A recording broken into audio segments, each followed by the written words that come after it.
জয় কুঞ্জ বিহারী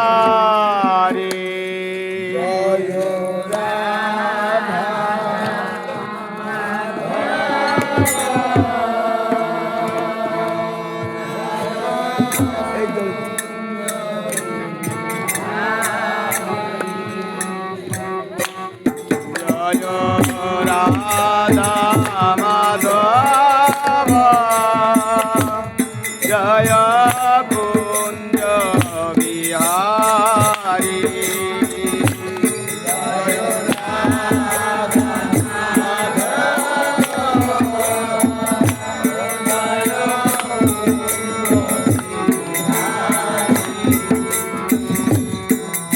জয় গোপী জন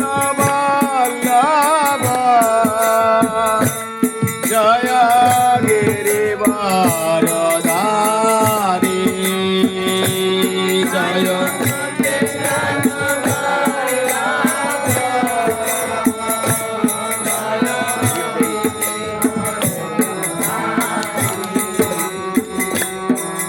জয় গোপী জন বল্লভ জয় গিরিবারধারী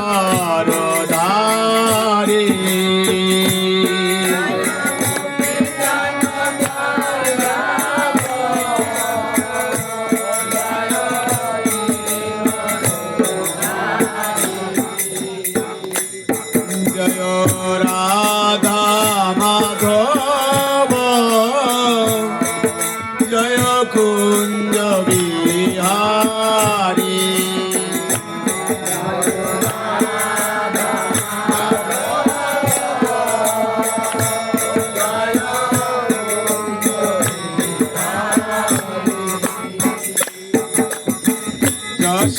যশোদানন্দন ব্রজজন রঞ্জন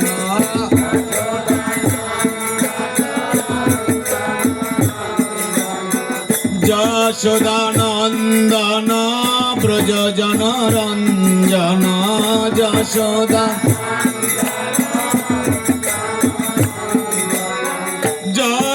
যশোদানন্দন ব্রজজন রঞ্জন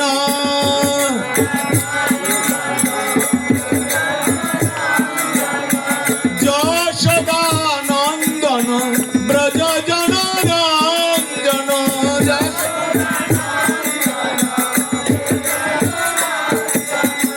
যমুনা তীরবনচারী যমুনা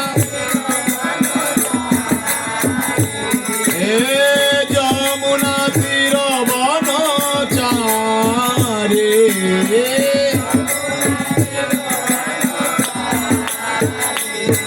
জয় রাধা মাধব জয় কুঞ্জ বিহারী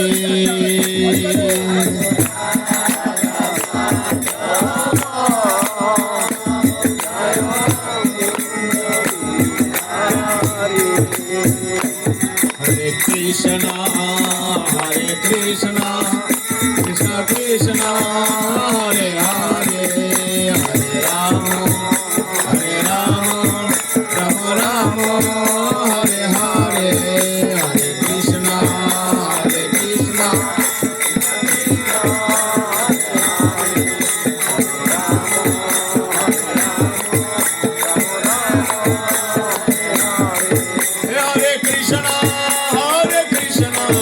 কৃষ্ণ কৃষ্ণ হরে হরে হরে রাম রাম রাম হরে হরে হরে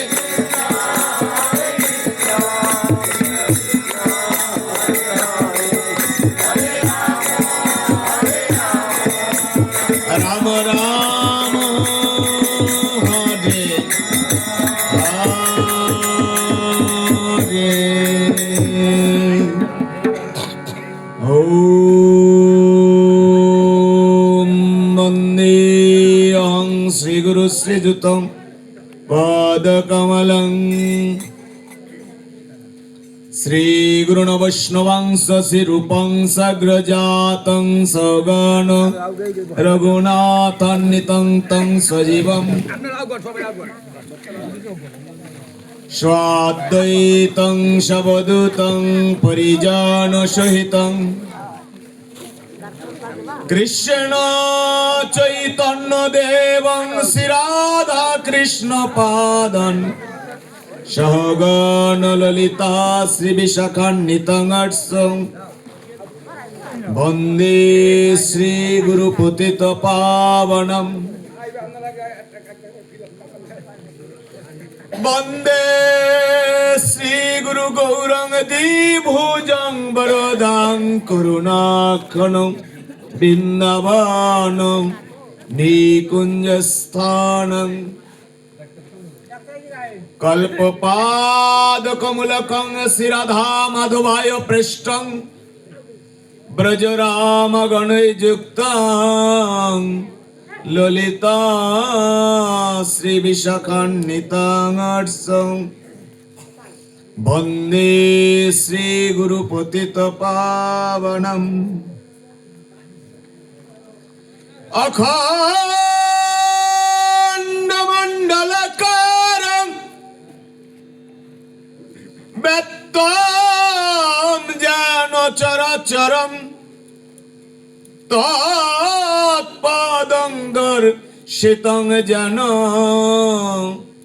तस्मै श्री गुरवे नमः। बरहापिराविराममिगमदतिलकं कुण्डलगण्डं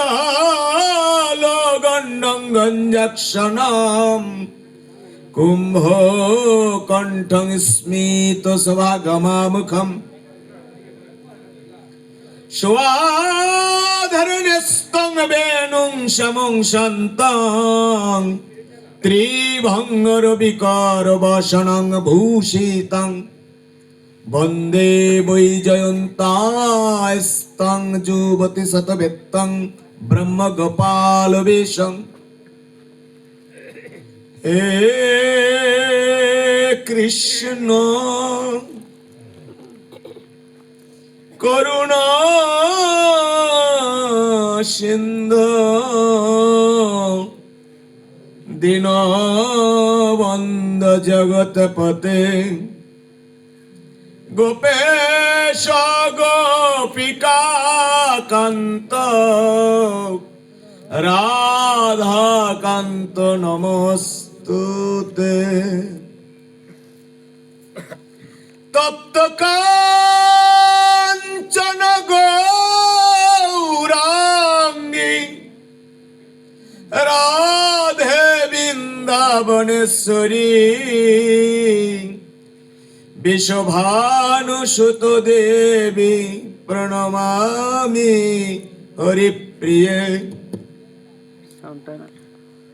वन्दे श्रीआचार्य पदपदं वन्दे श्रीनित्यानन्द चरणं वन्दे श्रीमाधवाचार्य नन्दनं वन्दे श्रीवृन्दावनस्थं जुगति।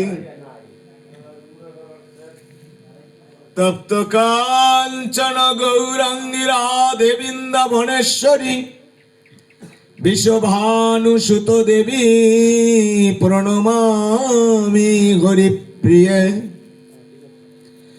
नमस्ते कालसत्ताय जगन्नाथाय सुताय च साभित्ताय सपुत्राय सकलत्राय ते नमः। नां नित्यानन्दं नमस्तभ्यं प्रेमानन्द प्रदायिने कलौ कलमाशनाशन जन्नवापतये नमः। श्रीवास पंडितं नौमि गौर प्रिय पार्षदं यस्य कृपा लवेनापि श्री गौरांग जयते रुति। লাদিনী ভক্ত স্বরূপায় ভক্ত স্বরূপকম ভক্তবতারং ভক্ত খান তদ ভক্ত সঙ্গকম।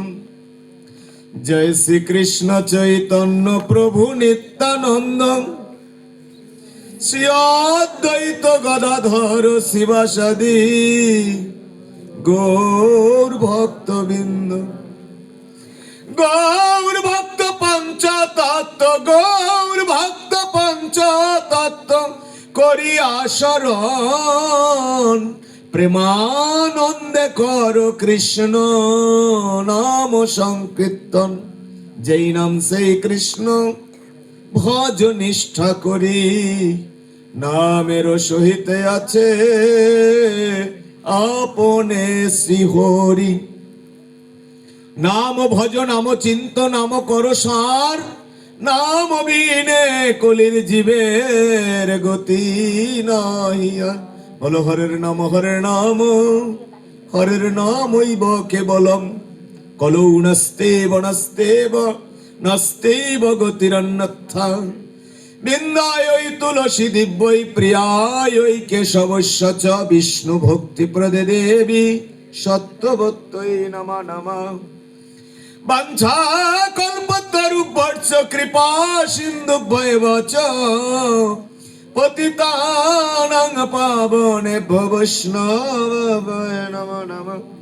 জয় জয় নিতাই গৌর প্রেমানন্দে হরি বল হরি বল। কুলকুলাদিনী পতিত পাবনী সুরধ্বনি তটে ভক্তদের জন্য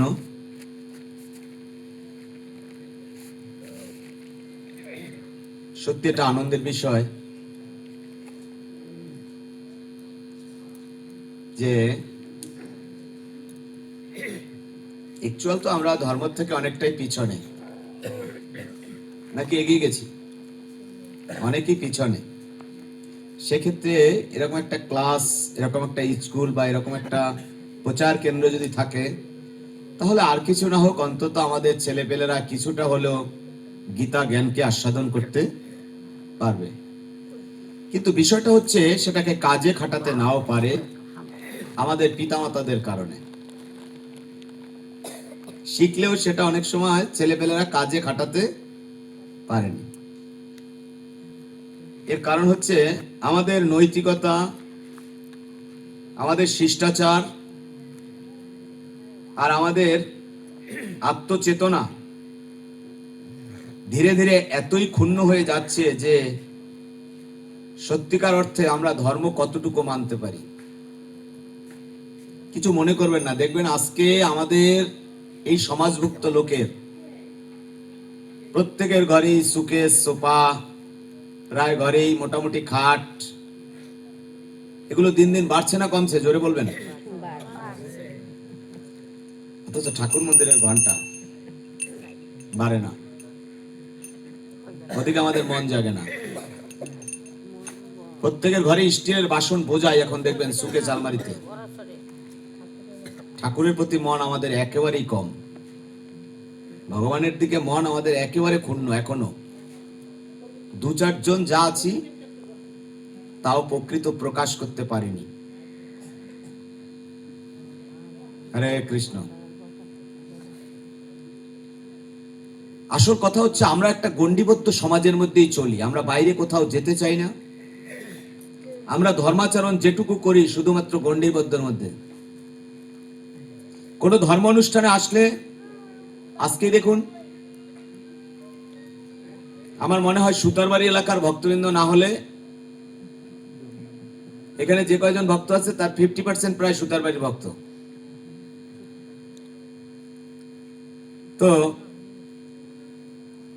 কোন এলাকায় কোন অনুষ্ঠান, ধর্মীয় অনুষ্ঠানে দেখবেন যত ভক্তবৃন্দ হয় তার মধ্যে 80% থাকে মায়েরা আর 20% থাকে পুরুষ।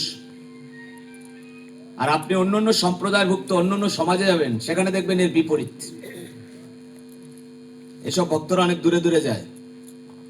দেখবেন ওইসব পাঠে কিংবা ওইসব কীর্তনে যদি 50 জন মায়েরা থাকে, ওখানে 60 জন থাকবে পুরুষেরা।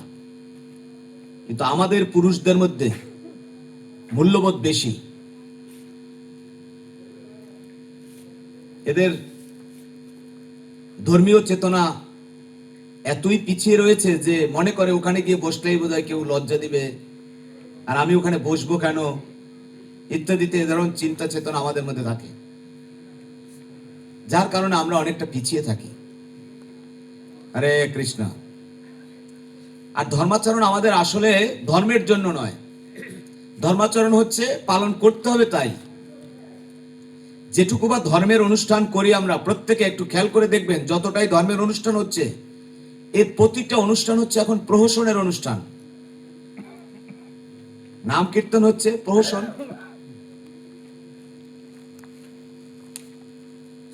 আসুন, যদি তাই না হয় তাহলে আপনার সন্তানকে গীতা স্কুলে পাঠান, প্রতি ঘরে ঘরে গীতা শিক্ষার আলোকে সন্তানকে গড়ে তুলুন। কারণ গীতায় বলা আছে, গীতা মে হৃদয়ং পার্থ। গীতায় বলা আছে না কথাটা, গীতা মে হৃদয়ং, হে পার্থ গীতা আমার হৃদয়। কার হৃদয়? ভগবানের হৃদয়টা হচ্ছে, মানে হার্টবিটটা হচ্ছে গীতা। তাহলে আমরা যদি সেই গীতাকেই ফলো করতে পারি তাহলে ভগবানকে অবশ্যই এমনিই এমনি নিয়ে আসে। হরি বল। অতএব ভগবানের সেই করুণা পাবার জন্য প্রত্যেকটা ঘরে আসুন। তো এইখানে যে কয়জন আছি আমরা, এই বর্তমানে টুকটাক একটু নাতিকে নিয়ে অনেকে ধর্মাচরণ শিক্ষা দিচ্ছে, কিন্তু এমন কয়জন পিতা আছি যে ছেলেকে একদিন একটু তিলক পরিয়ে তারপর পাশে বসে দুটো গীতার শ্লোক পাঠ করে শুনিয়েছি? দেখুন না, নিজেকে মিলিয়ে কজন ছেলেকে আপনি নিজে, নিজের সন্তানকে, কটা সন্তানকে নিজে দুটো শ্লোক পাঠ করে শুনিয়েছেন? নাই বললেই চলে, ওই দুই একজন। হরে কৃষ্ণ। একটু তিলক পরি। আর দেখবেন তো শুক্রবার দিন জুম্বার নামাজ পড়তে গেলে মাথায় টুপি দিয়ে লাইন দিয়ে নিয়ে যায় বাচ্চাদের হাত ধরে, অর্থাৎ শিক্ষা দিচ্ছে ধর্মীয় চেতনায়। একটা কথা মনে রাখবেন সবাই, রাধে রাধে। আমি আজকাল বিশেষ করে কিছু আলোচনা করি আমার সম্প্রদায়ের মধ্যে আসলে। আজকে ধর্মীয় চেতনার অবমূল্যায়নের কারণে, ধর্মীয় চেতনাকে উদ্বুদ্ধ করতে না পারার কারণে প্রত্যেকটা ঘরে ঘরে আমাদের আজকে বিপদগামী হতে হচ্ছে। না হলে আমাদের সন্তান অন্যত্র যেতে পারে না। সনাতনী শিক্ষা এত সহজ এবং এতই সনাতনী শিক্ষা নিগুড়, এবং সেই শিক্ষাটা আমাদের জীবনের গতি এবং সর্বোচ্চ শিখরে ওঠার একটা উত্তম পন্থা হচ্ছে এই সনাতনী শিক্ষা। অথচ সেই শিক্ষার আলোকে থেকে আমি সেই সনাতনী ধর্মে থেকে আমি কেন ধর্মান্তরিত হচ্ছি? তার কারণ ধর্ম আমাকে আঁকড়ে রাখতে পারে না। প্রত্যেকটা ঘরে ঘরে যদি আজকে সনাতনী শিক্ষা, এই ঘুমায় না, ঘুম শুরু হয়ে গেছে। হরে কৃষ্ণ। প্রত্যেকটা ঘরে ঘরে যদি সনাতনী শিক্ষা উদ্বুদ্ধ না হতে পারে, যদি গীতার আলোকে উদ্বুদ্ধ না হতে পারি, হবে না। এত বলা হয় ভাগবত পাঠে পান খাবেন না, এর মধ্যে 10 জন চাবায়, এইটুকু লোকের মধ্যে। বহুত প্রচার করেছি, বহুত পাঠক বলে, যত পাঠক আছে কোন পাঠক বলে যে পাঠের মধ্যে পান খাওয়া যায়? বলে না। কিন্তু কি হবে, শুনি একদিক দিয়ে, আর একদিক দিয়ে লিক করে। রাধে রাধে। একদিক দিয়ে শুনি আর একদিক দিয়ে লিক হয়ে যায়। রাধে রাধে। একসাথে বেরিয়ে যায়। হ্যাঁ, অসম্ভব কথা, উল্টা পাল্টা বলবেন না। যারটা সে ভোগবে, তাইলে তো ধর্মই থাকে না। ধর্মের মূল অর্থ হচ্ছে আপনি অন্যায় যে করে আর অন্যায় যে সহে, দুজনে কি? হ্যাঁ, আমরা কেন আসি এখানে? আমার নামে চালিয়ে যাবো, কৃষ্ণ কথা বলবো, লীলা কথা বলবো, শুনে কি লাভ হবে? 100 বছর লীলা কথা শুনবেন, আপনার পরিবর্তন না হলে আপনি কি লীলা কথা শুনলেন? বলুন, কি শুনলেন? 100 বছর ধরে কীর্তন শুনছেন, 40 বছর ধরে সুতার বাড়ি কীর্তন হচ্ছে, পশ্চিম বাড়তি 50 বছর ধরে কীর্তন হচ্ছে, প্রতিহার অমুক বছর ধরে কীর্তন হচ্ছে, কিন্তু 50টা ভক্ত তৈরি হয়নি এখনো। 40 বছর ধরে কীর্তন হচ্ছে, কিন্তু 40 জন ভক্ত গ্রামে নাই। তাহলে কি কীর্তন দিচ্ছি আমরা? চিন্তা করে দেখবেন, খালি প্রহসনের কীর্তন। কি চাই? গ্রামে একটা অনুষ্ঠান করতে হবে, কীর্তন, আমাকে গ্রামে কীর্তন আছে। এটা ধর্ম নয়। এর দ্বারা ধর্মীয় চেতনা জাগৃত করা যায় না। নৈতিকতার বিচার করতে হবে আগে। আমি কে, আমার কি কর্তব্য, আমি কি করছি, ভগবান আমাকে কি দিতে পারে। একটা কথা আমি বারবার বলি, শোনেন, ধরুন, এই কথা বলবেন না, একটা কথা আমি বলি বারবার, আপনি যদি কারোর বাড়ির জন্মদিনে যান, একটা মেলামাইনের থালা নিয়ে আপনার বাড়ি ওই লোক জন্মদিনে আসলে ডিনার সেট আনবে? কথা বোঝে না আমার সবাই। আবার বলি, আপনাকে কারোর জন্মদিনে নিমন্ত্রণ করেছে বা কোনো অকেশনে নিমন্ত্রণ করেছে, আপনি একটা মেলামাইনের প্লেট কিংবা একটা গাবলা নিয়ে গেলেন বা একটা স্টিলের গাবলা দিয়ে আসলেন। উনি যদি আপনার বাড়ি কোনো অকেশনে নিমন্ত্রণ খেতে আসে, তা আপনার জন্য কি ডিনার সেট নিয়ে আসবে, সোনার চেন নিয়ে আসবে, গামলা বা তার থেকে একটু বড় কিছু? তাই তো? তাহলে আপনি বিচার করে দেখুন, ভগবানের উপর দোহাই দেন, ভগবান তোমার বিচার নাই, কিন্তু আপনি ভগবানের জন্য কতটা করতে পেরেছেন, আমি কতটা করতে পেরেছি, তো ভগবান আমার জন্য কতটা করবে। অর্থাৎ আমি তাকে কি দিচ্ছি আর তিনি বা আমাকে কি দিবে। আমি তো আমার সুখে মত্ত আছি। কার সুখে?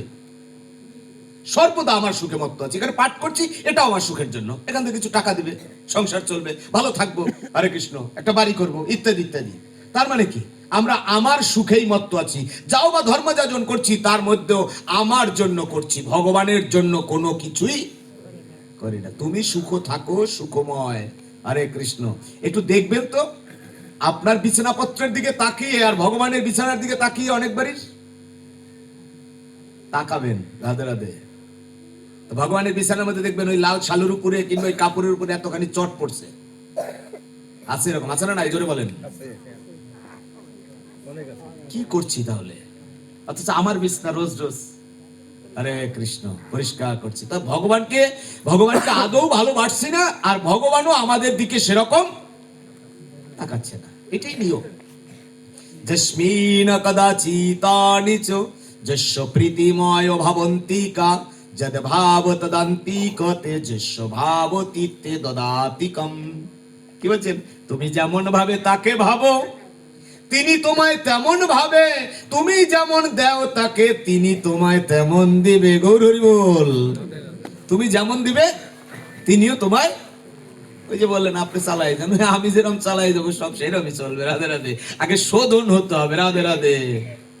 প্রত্যেকটা ঘরে ঘরে যদি প্রতিদিন একটু গীতা পাঠ হতো, আজকে প্রত্যেকটা ঘরের সন্তান হরে কৃষ্ণ গীতা পাঠ শিখতো। অবক্ষয়ের কারণে, আমরা নৈতিকতার কারণে, কর্মের কারণে আমরা পারছি না ভগবত ভক্তি। হরে কৃষ্ণ। এখনো 40 থেকে 50% লোক বাসি কাপড়ে ফুল তুলসী তুলে আনে, সকালবেলা ঘুমির থেকে ফুল তুলতে যায়। আছে না? নাই?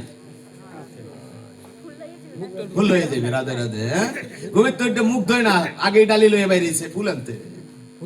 কিন্তু ভগবানের সেবার জন্য, পুষ্প চয়ন করার জন্য শাস্ত্রে বলছে, তুমি যতক্ষণ পর্যন্ত পবিত্র না হয়ে পুষ্প চয়ন করবে, ওই পুষ্পের দ্বারা ভগবানকে অর্চন দিলে ওই অর্চন ভগবান গ্রহণ করে না। কিন্তু আমরা করছি কিনা বলুন? তুলসীও চয়ন করছি। হরে কৃষ্ণ। নিত্য কর্মাণাং কর্ম যায়। আসুন ভাগবত কি বলছে, সবাই হাত জোর করি, প্রত্যেকে একটা ভাগবতের শ্লোক পাঠ করি। রাধে রাধে। এতক্ষণ ধরে আপনাদের একটু বিভিন্ন প্রসঙ্গে কথা বললাম বলে হয়তো কষ্ট পেয়েছেন।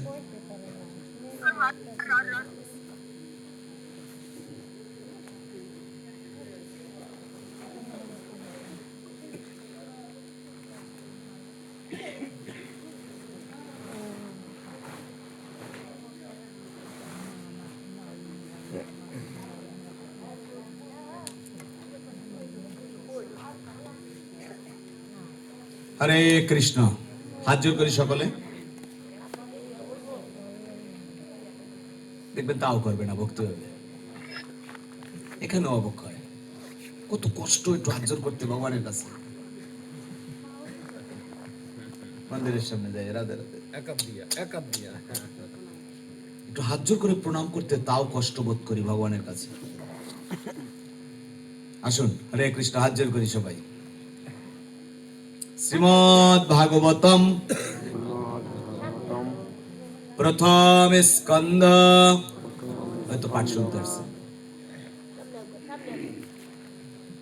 আবার হাত জোর করো। হরে কৃষ্ণ। শ্রীমদ্ ভাগবতম। আরে সরস্বতী পূজার অঞ্জলি দাও, সেরকম চিন্তা করে না হয় বলো শ্লোক। এমনি তো জীবনে অনেকদিন ভাগবত খুলে দেখতে পারি না আমরা, এমনি তো গীতা পড়ার সুযোগ পাই না। পাঠের অন্ততপক্ষে একটা শ্লোক বলে যাই, তাও দেখবেন এই সময় হরে কৃষ্ণ পাশের জন্য লয় কথা বলবে। আসুন আবার রাধে রাধে হৃদয় গুরু ভেরি বল। শ্রীমদ্ ভাগবতম প্রথম স্কন্ধ পঞ্চম অধ্যায় সপ্তদশ শ্লোকম। ত্যক্তন স্বধর্মম চরণাম্ভুজম হরির্ভজ জনৈপক্কথ পতত্ততো ইয়দি যত্র কঃ ভদ্রবা দ্রোম ভুবমুষ্য কিঙ্ক ব্যর্থ আপ্তোহ ভজতং সধর্মত। হরে কৃষ্ণ। যদি কেউ তার স্বীয় কর্তব্য কর্ম ত্যাগ করে ভগবান শ্রী বিষ্ণুর চরণের সেবা করে এবং ভগবৎ সেবা সম্পূর্ণ না করে তিনি কর্তব্য কর্ম পরিত্যাগ করে, তাহলে তার গতি কি হইবে? তার লাভই বা কি হইবে? তার ক্ষতি বা কি হবে? ব্যাপারটা কিরকম? হরে কৃষ্ণ। ধরুন আপনি কয়েকদিন মঙ্গল আরতি দিয়েছেন, সকালবেলা উঠেছেন, স্নান করেছেন, মাসখানেক করেছেন বা 15 দিন করেছেন। এখন করে আর শ্লেষা এসছে কিংবা স্নান করলে শারীরিক অসুবিধা হচ্ছে, আপনি আর পারছেন না, তখন বাদ দিয়ে দিয়েছেন। এখন পাশের জন বলবে কয়দিন দেখছে ওই কাজ ঘন্টা বাজিয়ে সকালবেলা উঠে ঠাকুর জাগাইছে, স্নান টান করছে, কোথায় গেছে এখন? আছে না না এরকম? হ্যাঁ, দিক্তমূলক বাক্য কাউকে প্রয়োগ করার জন্য আমরা সর্বদা রেডি। তো এরকম যদি কেউ 5 দিন করে, ভাগবত বলছে, ভাগবতের কোথায় বলছে? ভাগবতের প্রথম স্কন্ধের পঞ্চম অধ্যায়ের 17তম শ্লোকে বলছে, যদি তার স্বীয় কর্তব্য কর্ম অর্থাৎ তিনি যা করছে এই কর্তব্য কর্মটুকু যদি সে করতে গিয়ে অল্প একটু করার পরেও তাহা আর না করতে পারে, তথাপিও তার ওই 5 দিনের কৃত কর্ম অর্থাৎ কিনা তার লেজারে জমা হয়ে যাবে। কোথায় জমা হবে? মূল ভগবানের খাতায়। ওই 5 দিনে লেবার না, হরে কৃষ্ণ, অর্থাৎ মূল খাতায় তার জমা হয়ে যাবে 5 দিনের জন্য। বলছে তারপর যদি ভ্রষ্ট হয়, ধরুন এক ব্যক্তি নিরামিষ খেতে শুরু করেছে, কোথায় পাটে পাটে শুনেছে একটু নিরামিষ খাওয়া ভালো, তা খেতেই শুরু করেছে কয়েকদিন, ধরুন মাছ খাচ্ছে না, নিরামিষ না বলছি, মাছ খাচ্ছে না, তো এরকম কয়েকদিন খাওয়াটার পরে আবার একেবারে বাদ দিয়ে দিয়ে এবার আবার খেতে শুরু করেছে। বলছে তার কি হবে? বলছে তারও, হরে কৃষ্ণ, তার জন্য কি হবে? কোন রকম তার কোনো ক্ষতি না হয়, বরঞ্চ সে 5 দিনের জন্য যে ধর্মাচরণ করেছে ওই 5 দিনের কৃত কর্মই ভগবান তাকে দান করবেন। তাহলে ভগবান কি করবেন? 5 দিন যদি পালন করি ওই 5 দিনের কর্ম। তাহলে আজকে যে আমরা বছরে কয়েকদিন, সব দিন তো আমরা ভাগবত পাঠ শুনতে পারি না, পারি কি? তাহলে আমরা যে বছরে কয়েকদিন পাঠ শুনছি এতে আমাদের লাভ কি? বলে ওরকম সারা বছর যদি নাও শুনতে পারি, মাঝে মধ্যে যদি এরকম হরিকথা সাধন করতে পারি, ওই দিনের কৃত কর্মের ফল অর্থাৎ হরিকথা শ্রবণ মঙ্গলম শুনলে কিঞ্চিত মঙ্গল হলেও হতে পারে, সেই মঙ্গল ভগবানের ওই অহৈতুকী ভক্তি প্রেম ভক্তির অতীতে জমা হয়ে থাকে। তার করুণাসিক্ত ফল একদিন আবার তিনি আমাকে প্রেরণ করবেন। কি বলছে আবার দেখুন, জড়দেহে বিনাশের সঙ্গে সঙ্গে সব রকম জাগতিক কর্ম কি নিষ্ফল হয়ে যায় বা শেষ হয়ে যায়? কি বললেন? জড় জাগতিক কর্মফল যেদিন আমাদের শেষ হবে, কবে? যেদিন আমি বলহরি হয়ে যাব। হ্যাঁ, হবে না? আর তোলেন তো, কে কে হবেন না? কেউ না, রাধে রাধে। একজনেও আমরা পারবো না এই জায়গাটা থেকে ফিরে আর আমরা যে যাই হই না কেন, বিসিএস ক্যাডার বলেন, আরো বড় বড় মন্ত্রী মিনিস্টার যাই হই না কেন, হরে কৃষ্ণ, ওই শেষের দিনে কোনো কিছুতে কাজ হবে না। শেষের দিনের জন্য এই ধর্ম আপনাকে আশ্রয় করতেই হবে। অতএব শেষ আশ্রয় যদি আপনার ধর্ম হয়, তাহলে আগের থেকে ওই ধর্মকে পালন করতে হবে, কারণ ধর্ম আপনাকে রক্ষা করতে পারে। দেখুন এখানে কি বলছে আরো সুন্দর করে, কিন্তু কৃষ্ণ ভাবনায় যার মন না থাকে, অহেতুকী ভক্তির বিনাশ ঘটিয়ে অপরের ভক্তি পথে যে বিঘ্ন ঘটায়, তার কি গতি হবে? কি সুন্দর প্রশ্ন, যে নিজে তো পালন করেই না, বরঞ্চ অন্যের না করতে পারে বা করতে চাইলে সেটা বিঘ্ন ওই সে থো আমাকে বাপ দাদায় কোনোদিন করে না, 14 পুষে, এখন তুই এবার একটা নতুন, হ্যাঁ নতুন একটা আবার পাতাইছস, আছে না এরকম মানসিকতা?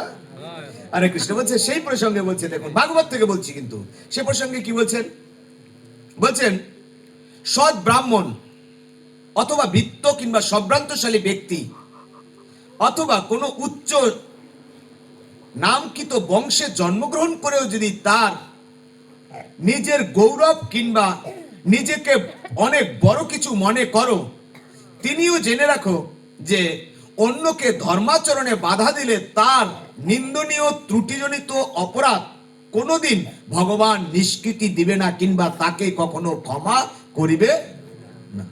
কোথায় বলছে কথাটা? ভাগবতের প্রথম স্কন্ধের 5ম অধ্যায়ের, হরে কৃষ্ণ, 7দশ না, এবার 8দশ শ্লোকে, অর্থাৎ 8দশ শ্লোক বলছেন যে যদি অন্যকে ধর্মীয় আচরণে বিঘ্ন ঘটায়, তাহাকে কোনোদিন ভগবান তাহাকে ক্ষমা, বলে কত করলো, কত মন্দিরে আগুন দিল, কিছু তো হলো না, কে বলছে হয় না? আপনারা ভালো জানেন, আমাদের এই বার্থি মায়ের মন্দিরে একবার আগুন দিল না, শুনছিলাম, সত্য না মিথ্যা? সত্য। আচ্ছা, যারা দিয়েছিল ওরা কি আদৌ ভালো আছে? ওদের ফ্যামিলি না না আছে, ভালো নেই। ওরকম শুধু এক জায়গা না, এটা খুব জানা আছে। আমাদের বাড়ির পাশে যে একটা ছোট্ট কালীখোলা আছে, আমাদের পুরনো বাড়ির কাছে ছোট্ট একটা কালীখোলা আছে, সে কালীখোলাতে একসময় প্রতিমা ফেলে দিয়েছিল, পরের দিন এসে পুজো দিতে হয়েছে। তো এরকম বিশেষ বিশেষ কিছু আছে, সর্বত্র থাকে না। কেন থাকে না? ধরুন এই যে প্রতিমা রাখা হয়েছে, এখানে প্রতিমা আছে বটে, কিন্তু প্রতিমাতে, হরে কৃষ্ণ, শক্তি নেই। কেন শক্তি নেই? হ্যাঁ, ও তো নিত্য পূজা হয় না, তাকে যথার্থভাবে ওখানে আবাহন প্রতিদিন হয় না। তাহলে প্রতিমা বিসর্জন দিয়ে গেছে, যেদিন পূজা শেষ হয়েছে দশমীর দিন কি দিয়ে গেছে? প্রতিমা ও বিসর্জন হয়ে গেছে। এখন পুতুল রূপে উনি এখানে আছেন। হরে কৃষ্ণ, এখানে আছে কি? স্বামীজি কি বলেছিল? কাঠমাটি দিয়ে, হ্যাঁ কি যেন বলেছিল, পুতুল পূজা করে না হিন্দু, কাঠমাটি দিয়ে গড়া, মিন্ময় মাঝে চিন্ময় হেরে হয়ে যায় আত্মহারা। তাহলে ওই মিন্ময়ের মাঝে চিন্ময় তত্ত্বকে দর্শন করতে হবে। চিন্ময় তত্ত্ব কেমন? অর্থাৎ তিনি ওর মধ্যে যে বিরাজিত, সেটা দর্শন করতে হবে নিগুড় ভাবে। যদি ওই মূর্তির মধ্যে অগাধ বিশ্বাস থেকে তাকে এক পলক দর্শন করা যায়, তাহলে দেখবে ওই বোবাও কথা, ওই কাঠের পুতুলও কথা বলে। কিন্তু আমাকে সেরকম তৈরি হতে হবে দেখার জন্য, তার অনুভূতি করার জন্য। হরে কৃষ্ণ। গত কত তারিখে যেন বেলা 10:30 11টার দিকে আমাদের মাত্র 5 সেকেন্ডের মধ্যে কাঁপিয়ে দিয়ে গেল না? হ্যাঁ, অগ্রহায়ণ মাসের 3 তারিখ সম্ভবত, বা 2 তারিখ এরকম হবে। হ্যাঁ, হরে কৃষ্ণ, কাঁপিয়ে দিয়েছিল। তাহলে ভগবান ইচ্ছে করলো অনেক কিছু, বলছে ওটা ভূপ্রাকৃতির কারণে হয়েছে। হ্যাঁ, হয়েছে ভূপ্রাকৃতির কারণেই, যে কোনো কারণ হয়েছে, কিন্তু তার পিছনে নিশ্চিত তার ইশারা ছিল, এটা মানতে হবে। দেখুন, আবার আসুন, শ্রী বিশ্বনাথ চক্রবর্তী ঠাকুর আরো বলেছেন, যস্য প্রসাদ ভাগবত প্রসাদ, যস্য প্রসাদ গতি কুতোপি দয়ং সা বসস্য যশশ্রী সন্নম বন্দে গুরু শ্রী চরণারবিন্দম। গুরুদেব সন্তুষ্ট হলে ভগবান সন্তুষ্ট হন। গুরুদেবকে সন্তুষ্ট করতে না পারলে কখনোই ভগবত ভক্তি লাভ করা যায় না। কাকে সন্তুষ্ট না করলে? হ্যাঁ, কে বলছেন এই কথাটা? শ্রীল বিশ্বনাথ চক্রবর্তী ঠাকুর। তিনি তার গুরবাষ্টকে এই শ্লোকটি উল্লেখ করে বলছেন, ভগবত ভক্তি লাভ করার প্রথম সোপান হচ্ছে, হরে কৃষ্ণ, গুরু প্রদত্ত কৃষ্ণ বীজ জপ করা। লক্ষ্য করুন আবার কি বলছে, ভগবানকে লাভ করার জন্য প্রথম সোপান হচ্ছে গুরু প্রদত্ত কৃষ্ণ বীজ জপ করা। সেটা কি বাবাজিরা বলেন তো, সেটা কি? সহজ কথা, গুরু প্রদত্ত, গুরুদেব যে মন্ত্রটা কানে দিচ্ছে এটা জপ করা। দেখুন না আমাদের সংস্কৃতিতে, আমাদের সনাতনীতে আরে বল কয়জন আছি আমরা 3 বেলা একটু জপ করি? মিলান না। শাস্ত্রের কথাগুলো তো বলছি, দেখে দেখে বলছি, হরে কৃষ্ণ, রিডিং পড়ছি, আর আপনাদেরকে ওগুলো হরে কৃষ্ণ অনুধাবন করছি। আমাকেও বলছি আমি যে আমরা 3 বেলা, বলছে 3 বেলা যদি ভক্তি জাগাতে হয় মনে, তাহলে প্রথমে হচ্ছে গুরু প্রদত্ত বীজ। কি বীজ? গুরুদেবের বীজ না, গুরু প্রদত্ত, গুরুদেব প্রদান করেছেন কোন বীজ? কৃষ্ণ বীজ। গুরু প্রদান করেছে কার বীজ? কৃষ্ণ বীজ। কৃষ্ণান বীজ সমচেত সর্বময় পাপক্ষয় তেষাং অনাবৃত জপ নিত্য শুদ্ধ আত্মা পরিবর্তন কৃষ্ণ রূপ স্বরূপায় কৃপা ভক্তি লভ্যতে। যদি তুমি গুরু প্রদত্ত হয়ে কৃষ্ণ বীজ জপ করতে পারো, তাহলে তোমার আত্মা নিত্য শুদ্ধ হবে। কিন্তু আমরা কর্মের প্রভাবে, কাজের চাপে, কিংবা সংসারের এই মানব জগতের এই সংসারবদ্ধ কর্ম করে করে এমন আছি, রাধে রাধে 6 মাসেও একদিন গুরুদেবের মন্ত্র জপ করার সুযোগ হয় না। আছে না নাই? মিলাবেন তাহলে ভগবান কি দিবে? রাধে রাধে। হ্যাঁ, আর ভগবান এ দিলা না, ও দিলা না, রাধে রাধে।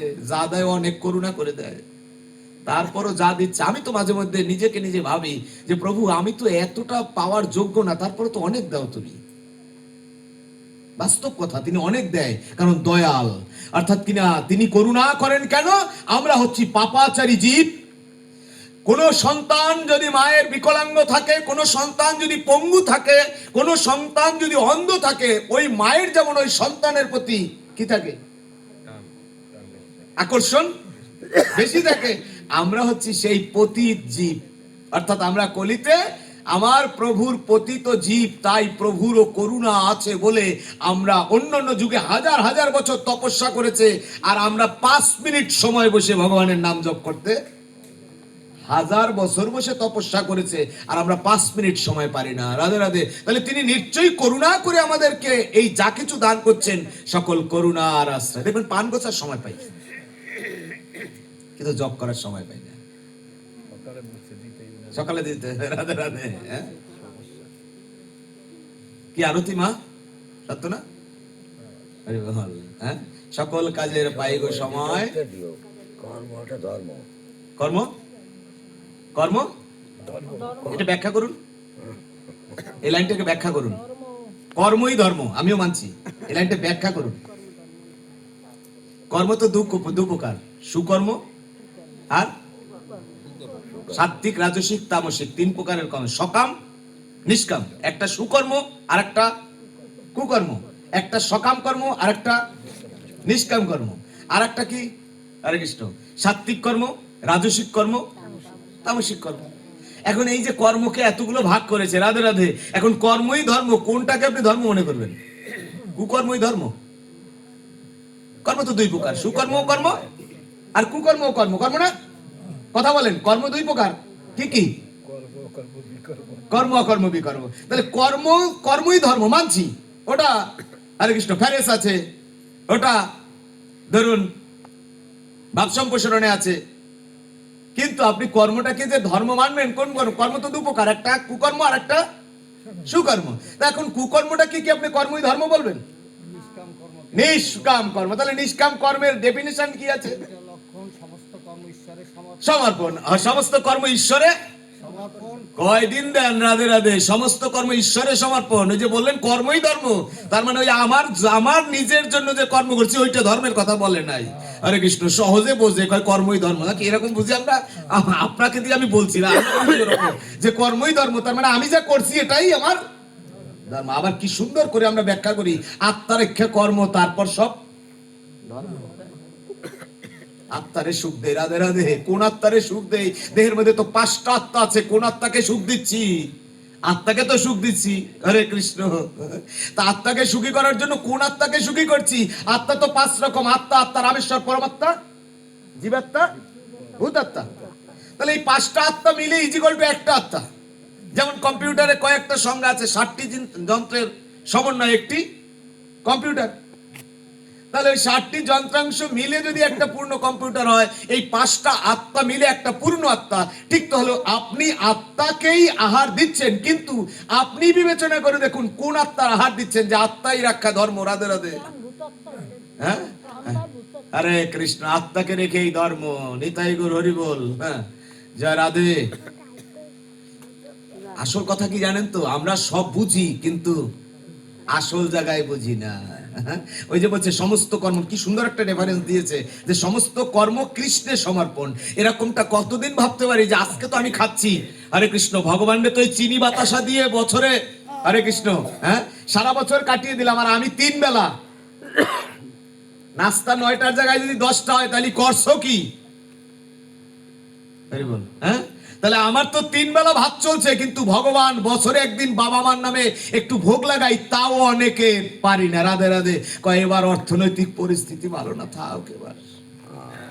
হ্যাঁ, আরে বল। তো বছরে একটা দিন একটু ভগবানকে একটু দেব, তাও অনেকের ঘরে, হরে কৃষ্ণ, ভগবানের দুমুঠো অন্ন জোটে না। আছে না এরকম? অনেক আছে। হরে কৃষ্ণ। ভগবানের ঘরে দুমুঠো অন্ন এক দিলে খাইবে কিনা জানি না, কিন্তু তাকে দেওয়াটা হচ্ছে বিষয়। অর্থাৎ তার কাছে সমর্পণ করা। অর্থাৎ কিনা প্রভুর কোনো কিছুর অভাব নেই, কিন্তু প্রভু দেখেন যে হে জীব, তুমি আমাকে সমর্পণ করেছো কিনা। বাজারে ছেলেকে নিয়ে কোলে করে গিয়েছেন, নাতিকে কোলে করে নিয়ে গেছেন, একটা কমলা কিনে দিয়েছেন। ওরকম ইচ্ছে করলে আপনি 5টা কমলা একসাথে কিনতে পারতেন, কিন্তু আপনি একটা কমলা কিনেছেন। কিনে ওই নাতির হাতে দিয়ে বলছেন, দাদু নাও। এবার দাদু তো কমলাটা নাড়াচাড়া করছে, বলছে তুলে দাও, মানে ছুলে দাও। রাধে রাধে। এবার ছুলে দিয়ে, ও তো ছুলে দিয়েছেন আপনি, ও তো এক কোয়া করে খাচ্ছে। রাধে রাধে। কিছুক্ষণ পর হাত পেতেছেন যে আমার একটু দাও। এবার ও কমলাটি ধরে আপনার হাতে দিয়ে দিয়েছে। যদি দিয়ে দেয় কমলাটি ধরে আপনার হাতে, বলুন কোন রাক্ষস পিতা আছে ওই কমলাটা খেয়ে ফেলবে? কোন মাতা আছে খেতে পারবে ওই সন্তানের হাতের কমলাটা? আমার মনে হয় না। কথা বলেন, পারবে? বরঞ্চ তার বুকটা ভরে যাবে না? ও আরো বরঞ্চ বলবে, না বাবা তুমি খাও, না ভাই তুমি খাও। রাধে রাধে। বরঞ্চ আর একটা কিনে দেওয়ার জন্য মন মানসিকতা জাগবে। এই বিশ্ব চরাচরে আমরা আহার করছি সারা জীবন, কিন্তু ভগবানের উদ্দেশ্যে যদি আমরা একদিন দিতে পারি, ভগবানের উদ্দেশ্যে যদি আমরা মাঝে মধ্যে 2-1 দিন দেই, তাহলে ভগবান বলবে ও একা খায় না, আমাকেও দিয়ে। তার মানে ওকে আহার জোগানোর জন্য আমারও মন তৈরি করা উচিত। ভগবানের করুণা তাতে আসবে। বাবা মারা গেলে ঘটা করে একটা শ্রাদ্ধ করি। রাধে রাধে। আর খবর নাই। হরে কৃষ্ণ। জীবদ্দশায় বাবার জন্য খবর রাখি না, মায়ের জন্য খবর রাখি না, মরার পরে বড় করে একটা শ্রাদ্ধ করি, কোনো লাভ নেই। কৃষ্ণানু কৃষ্ণ সঙ্গ, কৃষ্ণানু কৃষ্ণ প্রীতি, রসময় রসাত্মিক শব্দতায়ং তেষাং সর্বময় কৃষ্ণস্তু স্বয়ং। ইন্দ্রিয় তৃপ্তির জন্য উদ্দেশ্য পরিহার করে কেবল ভগবত তত্ত্বগত ভাবেই নয়, উপায়স্তু পূর্ণরূপে তার আচরণের মাধ্যমে ভগবানকে সন্তুষ্ট করাও এক ধরনের সেবা। মানে ভগবানকে শুধুমাত্র আহার্য বস্তু দিয়ে নয়, তাকে সেবার মাধ্যমে, এই যে ফুল দিয়ে যদি একটু সিংহাসন সাজায়, তাহাতেও ভগবান সন্তুষ্ট। যে ভালো ভালো সেবা দিলে যে সন্তুষ্ট তা না। তার মানে কি, ওই যে গৃহের যে প্রত্যেকটা, আমি প্রত্যেক দিন প্রত্যেকটা পাঠে এটা বলে আসছি আজ ইদানিং, যে আমাদের পুরুষে যারা আছি, এই পুরুষদের আমি বলছি, ও বাবা সারা জীবন তো খাটছি গাদার মতো। দেখুন না মিলিয়ে কটা দিন নিজের হাতে পুষ্প দিয়েছেন গোবিন্দের চরণে? কটা দিন পুষ্প চয়ন করেছেন নিজের হাতে?